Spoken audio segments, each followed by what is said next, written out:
A man stands at the checkout lane of his local grocery store. His cart holds exactly what you'd expect: milk, eggs, bread, coffee. The cashier finishes ringing him up. He reaches for his wallet, pulls out a standard credit card, and stops. For the first time in years, he slides the plastic back into its slot. He hands over a few crumpled bills instead. Immediately, something felt off. His brain seemed to resist parting with the paper money. It was an uncomfortable, almost physical sensation. That awkward moment at the register was day one of a 30-day cash challenge.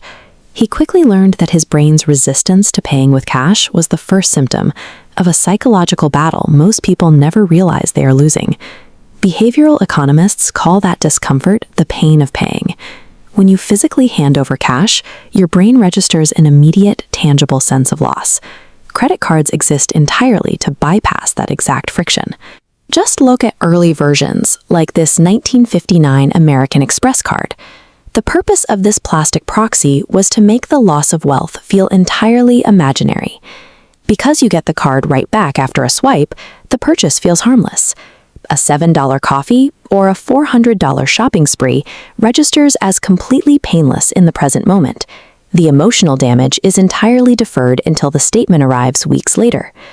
By severing the connection between the act of buying and the consequence of paying, the average consumer is psychologically primed to spend significantly more on plastic than they ever would with physical bills. Stripped of his plastic crutch, the first week felt like walking against severe headwinds. Every storefront, gas station, and checkout forcefully reminded him that the American economy runs on credit. Without the ability to simply tap a screen, a critical question returned to every single transaction. Do I actually need this right now? By day 7, his impulse spending collapsed. He hadn't magically developed better self-control at all. He was simply forced back into the present reality of his own finances. This newly forced awareness quickly exposed a massive leak. Once he started tracking every physical dollar, he noticed the endless stream of invisible spending, one-click purchases and auto-renewing streaming subscriptions that used to disappear silently in the background. Modern payment systems are deliberately engineered to be quiet. By making the transaction invisible, temporary impulses quickly solidify into permanent monthly consumption. By day 10, a deeper pattern emerged. The urge to swipe wasn't triggered by an actual need for physical goods. It was triggered by stress, a deep sense of boredom, or just pure physical exhaustion. Without realizing it, credit cards had become frictionless dopamine dispensers. A rough day at the office could be instantly medicated with a quick fast food run or an impulsive online order.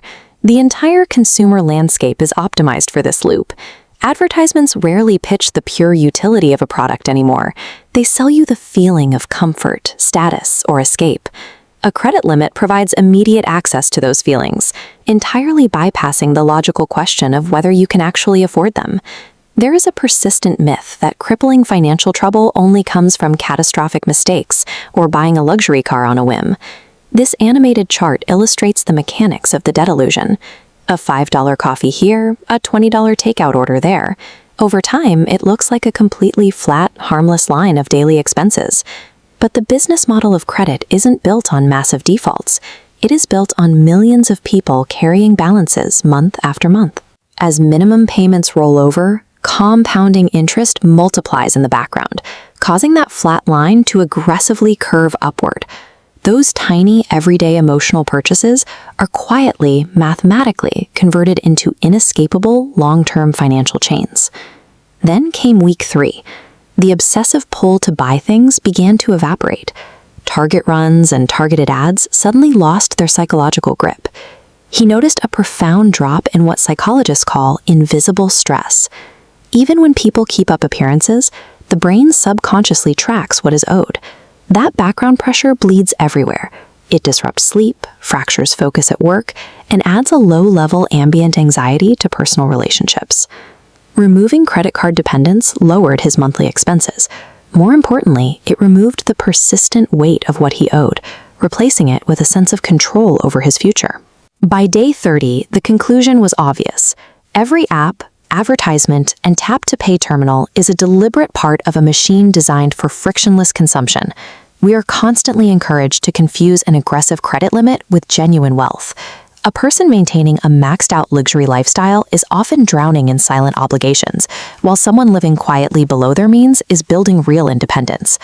Seeing the mechanics of the system allows you to fight back. You can intentionally reintroduce friction by tracking expenses, building a strict budget, and using credit solely as a utility rather than an emotional crutch. True financial freedom has very little to do with looking rich. It requires controlling your capital.